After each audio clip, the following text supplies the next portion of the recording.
Olá, pessoal!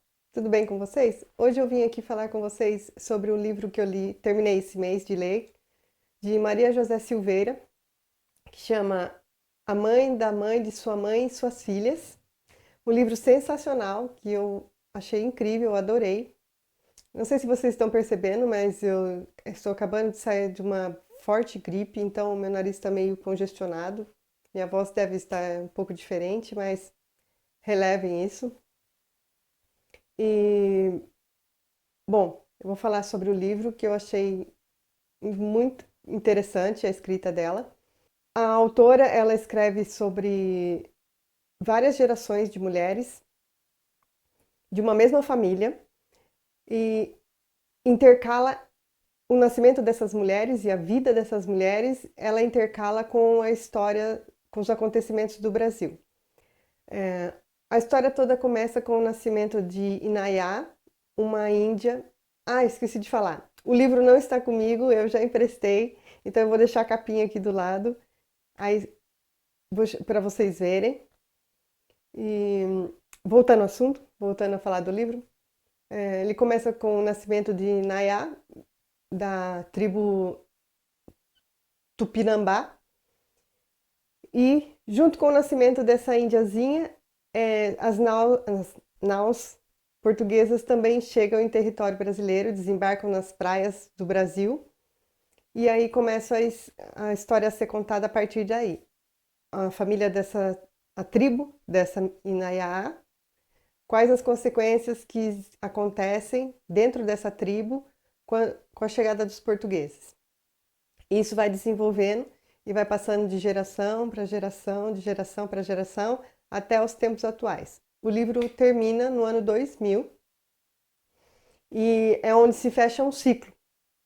Eu achei muito interessante esse começo e esse final que tiveram uma relação e apesar da modernidade, né, dos tempos terem mudado, como ainda nós trazemos muitas tradições dos nossos antepassados e mesmo que já tenha se passado 5 séculos, né, que é o que acontece no livro, muitas coisas ainda nós trazemos junto com nossos antepassados.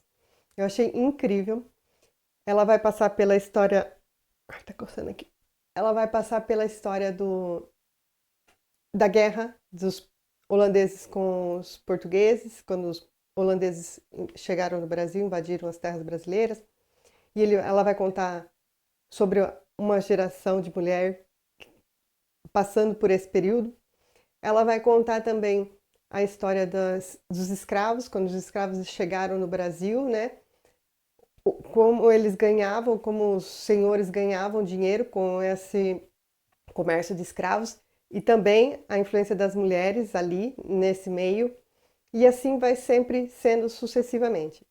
Conta as dores delas, os casamentos, né, que geralmente eram acordos e alguns nãos. Você vai ver um outro tipo de casamento ali, algumas fugas por, por amor. Você vai ver também o desbravamento das terras no Brasil. Ela fala sobre o desenvolvimento, né, do Brasil, a colonização de outras áreas do Brasil, como isso era feito. E vai falar também sobre o ouro no Brasil, né? A época de ouro do Brasil, onde foram encontrado muito ouro em Minas Gerais e levado tudo para o Brasil. Você vai ver passar por esse período também. Ela fala muito no livro sobre esse período, eu achei muito interessante também. E assim vai sucessivamente. E tem histórias tristes, tem histórias de muita vitória, de muita força das mulheres, mas tem histórias também muito tristes. Tem aquela fase da mais atual, que é a fase onde as mulheres começam a ter mais liberdade. Vai ter uma parte também que vai aparecer a Tarsila do Amaral no livro, um encontro de uma geração com essas mulheres. E as mudanças. Ela fala também sobre a modernidade, quando chegou a fotografia no Brasil. Ela envolve uma dessas personagens fictícias com a fotografia. Tudo muito bem contado, é uma narrativa muito empolgante. Você não quer parar de ler para saber o que vai acontecer com a próxima geração.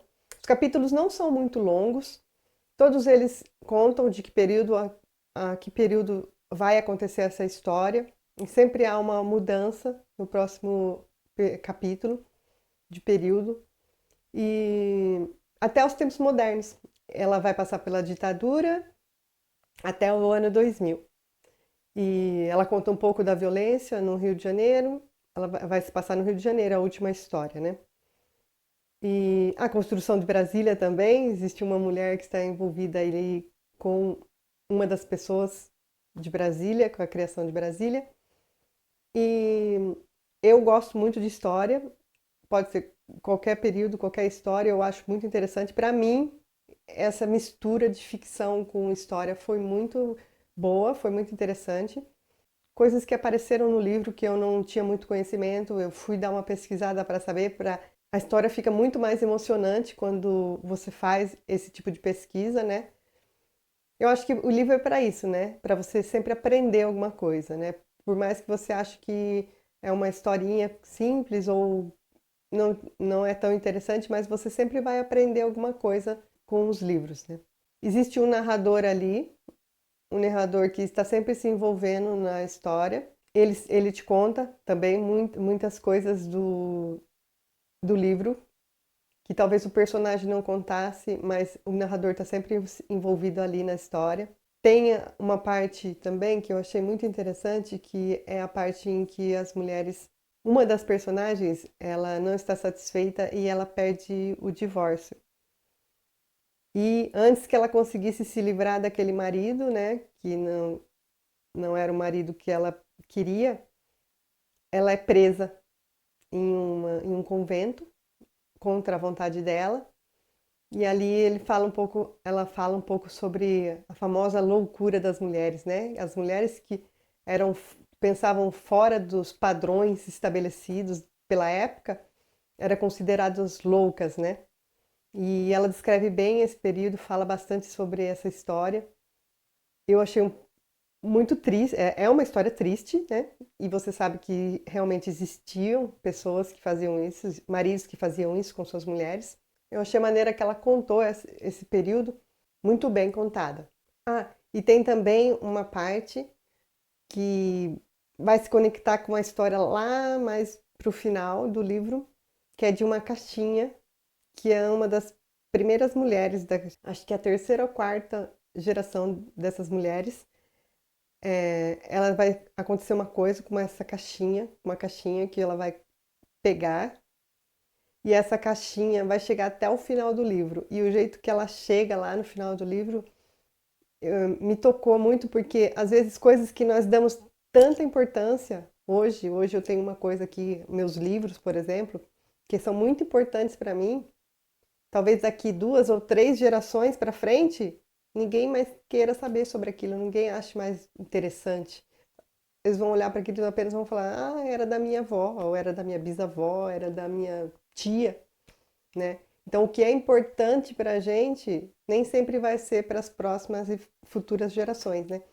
Isso me fez pensar muito, porque às vezes a gente guarda uma coisa, não, isso você não pode mexer, isso você. Não que você tenha que também que largar tudo, não é isso, que, ah, não, agora não vou mais ter importância, nada vai mais ter importância na minha vida. Também não é assim, né? Mas uma coisa às vezes que você acha que é tão importante para você é só importante só para você. É só para você que é importante. Não vai ser para o próximo. E se for, que bom, né? Se os meus filhos quiserem os meus livros, coisa que eu acho que não vão querer, mas se eles quisessem, eu vou ficar muito feliz. Mas se eles não quiserem também, eles não são obrigados a nada. Porque é uma geração diferente da nossa, é de uma geração diferente da minha. É uma coisa que é importante para mim, na minha geração, na minha idade, no meu ponto de vista, na minha maneira de pensar.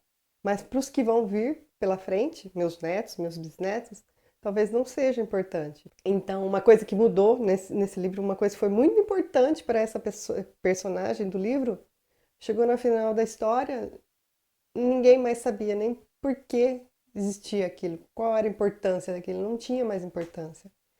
E eu fiquei muito tocada com essa parte, me fez muito pensar em mim mesmo, nas coisas que eu guardo, que eu acho que são tão valiosas para mim, mas lá na frente ninguém nem vai lembrar. Talvez não vão nem lembrar que um dia elas tiveram uma avó que gravava vídeo para o YouTube, ou uma mãe, né? Uma tia, sei lá. Então, a gente tem que dar valor no que a gente acha que é importante, mas é importante sempre só pra gente. A gente não tem que ficar cobrando nada de outras pessoas. Essa foi a reflexão que o livro me trouxe, uma das reflexões que o livro me trouxe, né? E outra reflexão também que me fez, né, por esse passar de gerações de mulheres, né? Como a gente é tão passageiro a nossa vida aqui. Porque a Inayá, que começa o livro ali, no final do livro, ninguém nem sabe que ela um dia fez parte da história, né? A gente não tem esse pensamento de, quem será que começou essa família? Porque também não existe, assim, registro, né? Lógico, né? Mas ninguém para pensar quem será que foi a primeira mulher dessa família? Ou quem será que começou essa família, né? Geralmente nós não pensamos, é muito difícil aquele que se interesse mesmo por essas histórias, né? Pela história das nossas gerações passadas, né? A gente sempre pensa aqui, né? Na minha avó, na minha bisavó, que a minha bisavó eu conheci, então eu sei quem ela era, mas eu não conheci a mãe dela. Então, para mim, eu não tenho nenhuma imagem, eu nunca vi nenhuma foto, então eu não tenho imagem de quem era a minha tataravó, né? Que só se passaram 4 gerações. Imagina lá atrás, né? Ninguém sabe quem eram os nossos antepassados. E eu acho que isso que também me chamou muita atenção no livro, como nós sabemos tão pouco sobre quem foram os nossos antepassados, né? A gente nunca procura saber ou não pesquisa, ou também não tem interesse, né? Porque vivemos o dia ali, né? Vivemos aqui, nessa família aqui, nesse todo mundo que está pertinho, e acho que é o nosso único interesse, né? Eu fiquei até com vontade de começar a pesquisar mais sobre a minha família, sobre os meus antepassados, mas teria que ser uma coisa mais profunda, ir atrás de documentos, tudo, né? Eu acho que seria muito interessante. Eu fiquei tentada em fazer esse tipo de voltar ao passado. Eu acho que todos nós poderíamos, né? Quem tem interesse, pelo menos pesquisar, pelo menos a quarta geração do nosso antepassado. Eu acho que não é tão difícil, não está tão longe assim, né?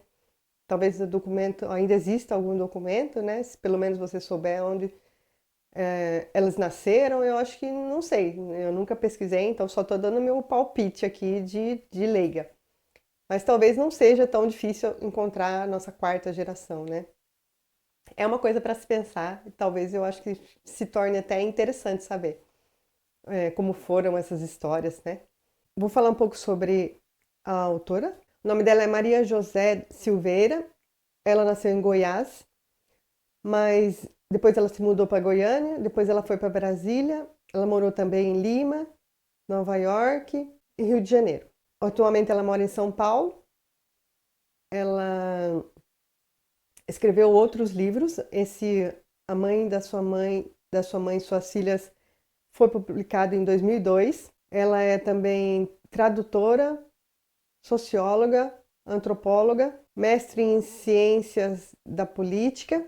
Ela também já escreveu outras obras, né?